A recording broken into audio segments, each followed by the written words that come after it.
How's it going, YouTube? I am here on this April Fool's Day night, April 1st, 2016, with my predictions for WrestleMania 32, which is this Sunday night.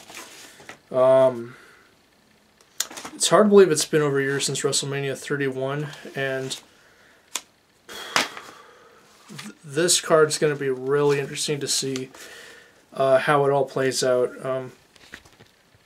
Sorry, camera's a little crooked, but this card to me, it's a decent card for what we've got. I mean, you know, it's not the greatest card for WrestleMania, but I think there's a good maybe 3 or 4 matches out of the entire card that could possibly steal the show.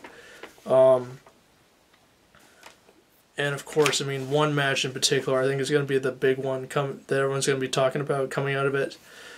But to start off, we'll start off with the pre-show matches. There's 3 of them. Starting off, we have the United States Championship match between Kalisto and Ryback. I'm going to go ahead with Ryback on this one. I want to see Kalisto win, but Ryback is much bigger than he is, and it does seem like they're going to give Ryback a push. But I would rather see Kalisto continue to be the champion. Next up, we have the 5 versus 5 Divas tag team match. Brie, Eva Marie, Paige, Natalya, Alicia Fox versus Lana, Naomi, Tamina, Emma, and Summer Rae. I'm going to go with Brie's team on this one because Brie's apparently retiring after WrestleMania 32 is over. So if this is her last match, she should win. Then we have the Usos versus the Dudley Boyz. This should be a good match. I'm going to go with the Dudleys on this because it's their return to WrestleMania, and it's their first WrestleMania, I believe, since 20. By the way, Straight Outta Dudleyville comes out in 2 weeks. Going to be picking it up day 1. Really looking forward to seeing that. Now we go on to the main card. The match I'm guessing there's 3 matches I think that are going to possibly start the show off. One of them is going to be, I'm guessing, is going to be the 4-on-3 handicap match between the New Day versus the League of Nations. My pick's the New Day. They're over with the audience, and I doubt very much that people care about the League of Nations. We know Barrett's going to be leaving in the summer once his contract is up. Rusev, they basically ruined last year. Del Rio really hasn't done much since he came back, aside from winning the United States Championship twice. And obviously, we know no one cares about Sheamus that much. So yeah, and I'm also going to go ahead and guess that the New Day is going to enter the arena on unicorns. I know unicorns are not real, but they're probably going to pull something crazy out of their hats. So yeah, that's League of Nations versus the New Day, possibly going to open the show up. Now, the other match that I think could open up the show is the 3rd Andre the Giant Memorial Battle Royal. The last 2 Battle Royals, they haven't really done much with the winner. Big Show won it last year. Again, I love you, Big Show, but it's time for you to retire. And, of course, Cesaro won it at WrestleMania 30, and he hasn't done a great deal of stuff after he won it. I mean, he's a great worker, but I want to see him in that main event spotlight once he comes back from his injury. But I'm going to go with Bray Wyatt on this because I'm assuming he's in the match. I don't know who all's in it, but I'm going to go with Bray on this. Simply because he needs the win. I mean, the Wyatts really have been, and I've said this in a couple other places, their booking has not been the greatest in the last year and a half. So I think Bray needs this win. And then the other match, which I think could possibly open the show up, is the 7-man Intercontinental Championship ladder match. Kevin Owens, who is the champion, versus Sami Zayn, Dolph Ziggler, Zack, Ryder, Cara, The Miz, and Stardust. I would have preferred a one-on-one match between Sami and Kevin Owens, personally, but I'm fine with them doing a ladder match. Last year's ladder match was fantastic. But my picks for this match are Kevin Owens to retain, Zayn to win the championship, and Dolph Ziggler to win the championship. Matches like this, I always go in with multiple picks for the winner. Then we have a match I think a lot of people are really looking forward to, and that's the Divas Championship Triple Threat match. I've heard rumors that they're going to retire the Divas Championship after WrestleMania 32 and bring back the original Women's Championship.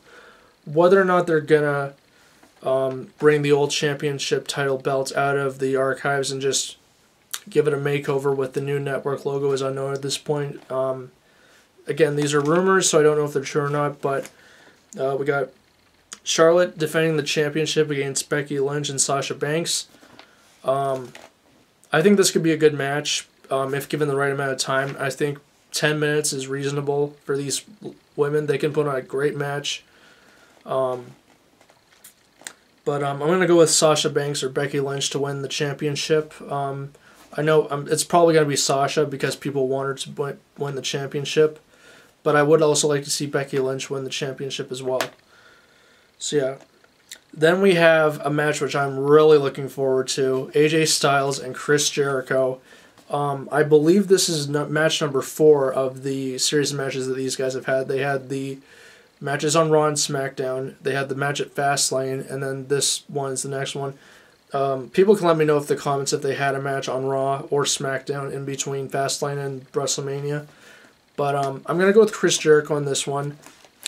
I would like to see AJ win his debut at WrestleMania, but because I have a feeling they're going to have an Iron Man match at Extreme Rules to close out the feud, Jericho's going to win this one, so they each have two wins, and then have an Iron Man match to close the feud out. But I would like to see AJ win his debut, but I'm going to go with Jericho as the winner for this match. Then we have a match which I think a lot of people are looking forward to, and I think it's a match that's definitely going to be a highlight for this show. A no-holds-barred rules street fight between Dean Ambrose and Brock Lesnar. I expect nothing but chaos from these two guys. You got Ambrose with his CZW background. Of course, Brock Lesnar, we all know, has a very infamous background from his UFC career as being a brutal fighter. This is a tough one because it's really ultimately as far as who is going to benefit most from the win. I'm going to go with Ambrose on this because he probably would benefit more than Lesnar. I really think it's time for Lesnar to take a loss at in his career because he hasn't lost since 29. Clean, I should say. I know he lost to The Undertaker at SummerSlam. That was not a clean win, though. This has to be... Ambrose has to win this match because he would benefit more from the win. And he's an up-and-coming guy on the roster. And I have a feeling that he could benefit more from the win. But if they decide to go with Lesnar winning, that's fine. But I would rather see Ambrose win because he could really benefit from the win as well. Then we have the match which I think a lot of people are concerned about. It's a match that I never thought I would see this match personally. Shane McMahon versus The Undertaker. Hell in a Cell with very high stakes. The stipulation for the match, of course, as most people probably know, for people that don't, if Shane wins, he gets control of Monday Night Raw. And WrestleMania 32 is The Undertaker's final WrestleMania appearance, unless Shane revokes the stipulation. If The Undertaker wins, Shane McMahon has to leave the WWE, and he has to give whatever Vince gave him before he left in 2009 back to Vince McMahon. I'm going to go with The Undertaker on this because beating Undertaker is a very interesting thing because whoever beats him benefits from it's going to go one of two ways. I mean, Lesnar's win at 30 was obviously designed to help build a new star at the time, which no one knew, of course, because it's all that stuff's very closely guarded. But if Shane wins this match, they have to go all the way with him as the head figure for Raw. If they don't, the win is basically pointless. Just like Team Cena's win at Survivor Series 2014, where if Cena's team won, Triple H and Stephanie were out of power. But of course, they added the stipulation to the match before that Cena could bring them back if he chose to. He was goaded into it, and then they were brought back like a couple weeks later, which completely fizzled out the impact of the win. So yeah, if they're gonna go with Shane winning, they have to go all the way with him as the head of Raw. They can't just decide to put a stop to it after a couple of weeks like they did with the Authority being away from Raw, from the WWE. But I know that there's rumors that they're going to split the Raw and SmackDown into separate brands again. I don't know if that's true or not, but I don't think this is going to be Undertaker's last WrestleMania appearance. So I'm going to go with Taker to win this just because I think it's not time for him to stop appearing at WrestleMania, but that's just my opinion. Then we have the WWE World Heavyweight Championship match. Actually, no, first, the Hall of Fame class of this year. Great class. I know people are on the fence about Bossman and Godfather. I'm fine with it. My only real issue I have with this year's Hall of Fame class is that the New Day's inducting the Fabulous Freebirds. I found on through Facebook that they were. I think personally it should be Stone Cold Steve Austin or Kevin Von Erich. Kevin Von Erich because he was one of the Freebirds' main rivals in World Class Championship Wrestling, as most people probably know. And Austin just because it's Stone Cold. But yeah, this year's Hall of Fame class is really good. Hopefully 2017's class will be good as well. But yeah, next up we have the World Championship match between Triple H, who won the 2016 Royal Rumble, and the championship, versus Roman Reigns, who won the triple threat match at Fastlane between him, Brock Lesnar, and Dean Ambrose. This is a match that I think WWE's been building for a while, ever since they split up the Shield in 2014. We all knew eventually this was going to happen. We knew eventually it was going to come down to a match between Triple H and Reigns. And I remember that promo that Reigns cut on Raw, I think it was the week after Seth turned on him and Ambrose, where he said, "One day, Triple H, you and I are going to have our own Game of Thrones." It may have been a promo leading into the match between Shield and Evolution at Extreme Rules. I could be wrong, but I just remember he cut a promo where he said that. But I know people are not really that hyped about Roman Reigns being the next big marquee guy like Austin, Cena, Rock, Hogan. And I get that Vince wants this, but people are not that hyped on Reigns. He's overproduced. I like him, but I don't think he's the right guy to be the next big marquee name that people are going to pay to go see at arenas, pay-per-views. I get it. He's got a good physique. He's the type of guy that Vince wants to be the marquee guy for his company. But I think they need to rethink this, because Reigns' reaction from the audience, whether it's the hardcore audience, whether it's some of the casuals or in between, has been very mixed. But it's Vince's decision. He's going to go with this. But I think they need to turn Reigns heel, because obviously fans don't want to see him as the big baby face, but it's going to be interesting to see what they do with Reigns coming out of WrestleMania if he wins the match. I personally think they should make this a no disqualification match, because if they want Reigns to get over, it's got to be a full-on brawl like they had with him and Lesnar last year.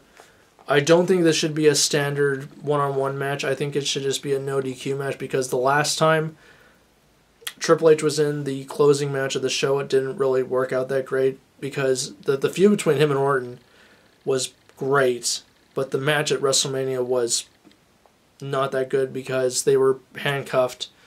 Number one, they were following Michaels and Undertaker won at WrestleMania 25 that year.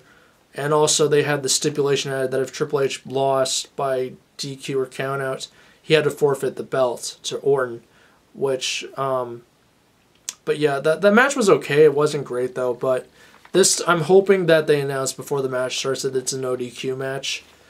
But if they decide to go with a straight one-on-one match like last year with Lesnar and Reigns, have these guys just beat the holy hell out of each other and bleed.